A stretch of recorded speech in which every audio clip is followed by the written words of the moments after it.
Hello students, मैं अर्चना खंडेलवाल।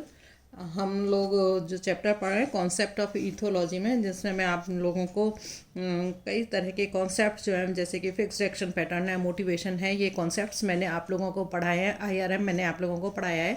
आज हम जो कॉन्सेप्ट पढ़ने जा रहे हैं वो है concept of action specific energy. Means किसी भी तरह के फिक्स्ड एक्शन पैटर्न को रिलीज़ करने के लिए हमें ऊर्जा की आवश्यकता होती है, जिसको कि हम एक्शन स्पेसिफिक एनर्जी कहते हैं। इससे स्पेसिफिक एक्शन पोटेंशियल भी कहा जा सकता है। इसको एक्शन स्पेसिफिक पोटेंशियल एएसपी के नाम से भी जाना जा सकता है। तो लॉरेंज ने 1950 में कार्य विशिष्ट ऊर्जा की अभिधारणा दी थी। उन्होंने ये बताया था कि जो हर एक जंतु के जो सेंट्रल नर्वस सिस्टम होता है वो किसी कार्य विशिष्ट के लिए ऊर्जा, यानी उस हर एक जंतु के ब्रेन के अंदर या सेंट्रल नर्वस सिस्टम के लिए के अंदर किसी कार्य विशिष्ट ऊर्जा के लिए एक्शन स्पेसिफिक एनर्जी जो है वो कंटिन्यूअसली उत्पन्न होती रहती है। एक्शन स्पेसिफिक एनर्जी वह एनर्जी है जो नियत क्रिया प्रतिमान को अभिव्यक्त करने के लिए आवश्यक है। तो यह जो एनर्जी है वो जंतु के जो सेंट्रल नर्वस सिस्टम है उसके अंदर लगातार उत्पन्न होती रहती है, परंतु इसे किसी इनहिबिटरी एक्शन के द्वारा रोका भी, नियंत्रित भी किया जाता है। और तब तक किया जाता है कि जब तक कि जो फिक्स एक्शन पैटर्न है जो ऐसा स्टिमुलेशन को या साइन स्टिमुलेशन को मुक्त नहीं कर देता है। तो ऐसा माना जाता है कि जो हर एक फिक्स्ड एक्शन पैटर्न है उसकी अपनी एक कार्य विशिष्ट ऊर्जा होती है या उसका अपना एक एक्शन स्पेसिफिक एनर्जी होती है, तभी वो उस पर काम कर पाते हैं। तो हाइपोथेटिकली जो लॉरेंस थे उन्होंने इसको साइको हाइड्रोलिक मॉडल या दूसरा नाम जो इन्होंने दिया था फ्लश टॉयलेट मॉडल के द्वारा समझाया। उन्होंने आईआरएम को, जो आईआरएम इनेट रिलीज मैकेनिज्म है, उसको एक तरह से स्प्रिंग एंड वॉल्व की तरह से उन्होंने बताया कि ये स्प्रिंग एंड वॉल्व की तरह से काम करता है, और जब कोई साइन स्टिमुलस इसको मिलता है तो जो एक फिक्स्ड एक्शन पैटर्न है वो प्रवाहित हो जाता है। मीन्स फिक्स्ड एक्शन पैटर्न जो है वो होता है। तो जो साइन स्टिमुलस है वो आईआरएम पर काम कर रहा है और एक्शन स्पेसिफिक एनर्जी को बहने देता है, और उसके बाद ही क्या है, फिक्स्ड एक्शन पैटर्न होता है। तो सेंस ऑर्गन्स जो हैं साइन स्टिमुलस को लेते हैं। ये साइन स्टिमुलस को सीएनएस के आईआरएम लोकस पर भेजते हैं। आईआरएम लोकस जो है एक्शन स्पेसिफिक एनर्जी को रिलीज करता है, और जिसके फलस्वरूप फिक्स्ड एक्शन पैटर्न होता है और जंतु जो है वो व्यवहार करता है। तो धीरे धीरे जैसे जैसे साइन स्टिमुलस मिलता है एक्शन स्पेसिफिक एनर्जी बहने लगती है। तो और इस तरह से एफएपी जो है वो रिलीज हो जाता है। लेकिन धीरे धीरे क्या होता है, जो एक्शन स्पेसिफिक एनर्जी का जो एसेस पर बढ़ता दबाव जो है वो एक दिशा में काम करता है और फिक्स्ड एक्शन को रिलीज करता है। लेकिन जितना ज़्यादा एक्शन स्पेसिफिक एनर्जी होगी उतने ही ज़्यादा हमें वज़न की ज़रूरत, साइन स्टिमुलस की ज़रूरत, उतना ही कम हमें साइन स्टिमुलस की ज़रूरत होती है। Means sign stimulus is inversely proportional to action specific energy. कभी कभी ऐसा भी होता है कि हमें एक्शन एनर्जी की ज़रूरत नहीं होती है, कोई स्टिमुलस नहीं मिल रहा है और एक्शन स्पेसिफिक एनर्जी की ज़रूरत नहीं होती है, तो जो एक्शन स्पेसिफिक एनर्जी है वो कलेक्ट होता रहता है, एक तरह से कलेक्ट होता रहता है। और कलेक्ट होने के साथ साथ कि क्या होता है कि परिणाम स्वरूप एक टाइम ऐसा होता है कि ज़रूरत से ज़्यादा हो जाता है, तो इसका वाल्व जो है खुद ही खुल करके एफएपी को रिलीज़ कर देता है। तो ये वाला जो टॉपिक हमने पढ़ा था, मैंने आपको बताया था फिक्स्ड एक्शन एंड वैक्यूम में इसी तरह की पोजीशन होती है कि वो एक्शन स्पेसिफिक एनर्जी ज़रूरत से ज़्यादा जो है उसके अंदर कलेक्ट हो जाती है, और इस वजह से जो प्रेशर का वाल्व खुल जाता है और एफएपी रिलीज होती है। तो इस तरह की रिलीजिंग क्या कहलाता है, इन वैक्यूम एनर्जी कहलाती है। ठीक है। तो इस तरह से एक बार एक्शन स्पेसिफिक रिलीज होने के बाद में तो कुछ समय तक कोई भी फिक्स्ड एक्शन पैटर्न जो है वो अभिव्यक्त नहीं किया जाता है, चाहे कितना भी प्रबल एसेस या स्टिमुलेशन जो है, साइन स्टिमुलेशन नहीं मिल रहा हो। नेक्स्ट जो मैं आप लोगों को पढ़ाऊंगी है लर्निंग, कि लर्निंग क्या होती है, किस तरह से लर्निंग होती है। दूसरा कॉन्सेप्ट है कॉन्सेप्ट ऑफ लर्निंग और एक्सपीरियंस, अनुभव की या अधिगम की अवधारणा। लर्निंग क्या होती है? व्यवहार में कोई भी परिवर्तन जो कि अनुभव के परिणाम स्वरूप होता हो, लर्निंग कहलाता है, या वह प्रक्रिया जिसके द्वारा किसी गतिविधि का जन्म होता है या आसन परिस्थिति के प्रति प्रतिक्रिया देना लर्निंग कहलाता है। ठीक है। तो कुछ लर्निंग जो है वो दो तरह की होती है। कुछ लर्निंग जो होती हैं वो जन्मजात होती हैं, इन्नेट होती हैं, और कुछ लर्निंग जो है व्यक्ति या एनिमल अपने जन्म के बाद में उनको सीखता है। तो जो कुछ लर्निंग जो है जन्मजात होती हैं, जिनको कि जो एनिमल है उन्हें अपने कौन स्पेसिफाइज के देखे बिना भी सीख जाता है, अपने आप उनको सीखता है। तो इस प्रकार के व्यवहार की दो मेन सीरीज हैं, एक तो जन्मजात और दूसरी सीखा हुआ। तो इन दोनों ही लर्निंग का अडेप्टेशन के पॉइंट ऑफ व्यू से काफ़ी महत्व है। कुछ बिहेवियर जैसे कि ड्रिंकिंग है, फीडिंग है, मैटिंग है, पैटर्नल बिहेवियर है, एग्रेसिव बिहेवियर है या पलायन जो है, ये सब क्या है अस्तित्व के लिए आवश्यक है और ये जन्म के मूल वंशानुगत घटक हैं। तो इनका जीन्स के अंदर ही, ये सब जीन्स के अंदर ही पाए जाते हैं। और व्यवहार के इन्नेट होने का दूसरा लाभ उन जंतुओं को मिलता है जो या तो सॉलिटेरी रहते हैं, मीन्स वो अकेले रहते हैं, अपना जीवन अकेले बिताना पसंद करते हैं, और दूसरा उनको मिलता है जिनका कि जीवन काल बहुत छोटा होता है। तो ये इन सब बिहेवियर्स का ड्रिंकिंग, फीडिंग, मैटिंग, फ्लाइट, इन सब का व्यवहार फ़ायदा किसको मिलता है? सॉलिटेरी रहने वाले एनिमल्स को, या फिर उनको जिनका कि लाइफ साइकिल बहुत छोटा होता है। सॉलिटरी मीन्स ऐसे एनिमल्स जो अपने सजातियों के साथ रहना पसंद नहीं करते। तो दूसरे तरह के जिनका जीवन काल छोटा होता है, वो उनका ये होता है कि वो उनको अपने सजातियों को देखने का अवसर ही नहीं मिल पाता है। फॉर एग्जाम्पल, जिगर वास्प जो है बसंत ऋतु में अपने बिल से बाहर निकलती है, और फिर जब वह बिल से बाहर निकलती है उस वक्त में उसके जो माता पिता होते हैं वो मर चुके होते हैं। फिर यह नर को ढूंढती है और फिर अपने उसके साथ मैटिंग करती है, जोड़ा बनाती है, उसके साथ मैटिंग करती है, और फिर जटिल व्यवहार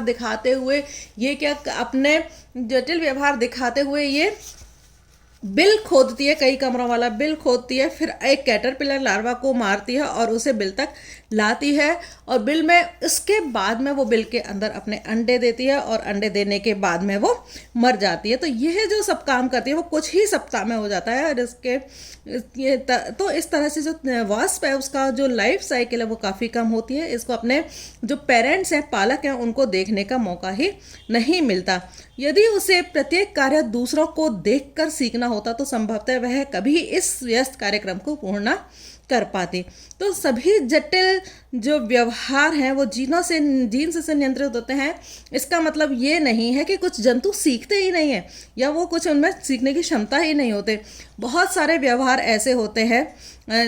व्यवहार क्या है? दो तरह से होते हैं। यदि समस्त जन्मजात बिहेवियर या इनेट बिहेवियर यदि स्टीरियोटाइप हो जाए, दृढ़ हो जाए, अनवेरिएबल हो जाए, तो जंतु तो अपने आवास जिसमें वह रहता है, अपने सारे प्रतिदिन के जो चेंजेस आते हैं उनके प्रति वो एडप्ट नहीं होता। और यदि सारे ही व्यवहार वेरिएबल हो जाए तो भी वो उनको एडप्ट करने में मुश्किल उसको होती है। तो इसलिए एनिमल्स की जो लर्निंग है उसके लिए लर्निंग होना बहुत ज़रूरी है। फॉर एग्जांपल, टाइगर कब्स जो होते हैं उनका जीवन जो है काफ़ी लंबा होता है, और जब वो पैदा होते हैं तो उस समय वो हाई स्थिति में होते हैं। तो उनके जो मदर फादर हैं वो उसको चलना सिखाते हैं, खाना पीना, शिकार करना, वो सब उसको सिखाते हैं। वो ग्रुप में रहता है, और इस वजह से उसको, क्योंकि लाइफ साइकिल लंबी है, तो उनको देखने के लिए और सीखने के लिए उनको काफ़ी टाइम मिल जाता है।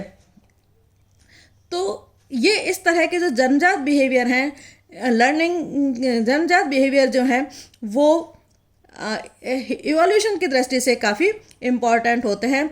मीन्स पहले प्रकार में जो जाति के इतिहास की फाइलोजेनी बताते हैं, जबकि दूसरी तरीके में वो व्यक्ति के जो ऑन्टोजेनी है उसके बारे में बताते हैं। मीन्स इन्नेट बिहेवियर उसकी फाइलोजेनी को शो करता है, और लर्निंग जो है उसकी ऑन्टोजेनी को शो करता है। फॉर एग्जांपल, जैसे कि टोड है, वो उसकी आदत होती है कि वो किसी भी खाने पर देखते ही झपट पड़ता है। तो इस तरह से यदि उसने एक बार गिलाई के ऊपर झपट पड़ा तो उसका टेस्ट उसको अच्छा नहीं लगा, तो उसने उसको तुरंत मुंह से बाहर निकाल दिया। तो ये बाद में फिर इस चीज़ को वो सीख गया कि मुझे इसको नहीं खाना है। तो टोड ने फिर उस गज़ाई को फिर कभी भी नहीं खाया। तो ये उसकी लर्निंग है कि उसने ये सीख लिया कि ये जो है शिकार जो है हर चीज़ को खाना नहीं है, कुछ चीज़ें ऐसी हैं जो कि ऑबनॉक्शियस होती हैं, खाने में अच्छी नहीं होती, तो उनको छोड़ देना चाहिए। तो इसलिए इस तरह से जो टोड है उसने खाने वाली चीज़ों में और नहीं खाने वाली चीज़ों में अंतर करना सीख लिया। तो ऐसी तरह से जो चूजे हैं वो भी बिना सोचे बेचारे जो है ज़मीन पर पड़ी हुई जितनी भी चीज़ें होती हैं उन पर चोंच मारने का काम करते हैं, लेकिन जब वो बड़े हो जाते हैं तो वो अनुभव से उनको पता चल जाता है कि कौन सी चीज़ के ऊपर उन्हें चोंच मारनी है और कौन सी चीज़ पर उन्हें चोंच नहीं मारनी है। इसी तरह से सभी वास्प जो हैं वो ऐसा नहीं होता कि उनके अंदर सीखने की क्षमता नहीं होती।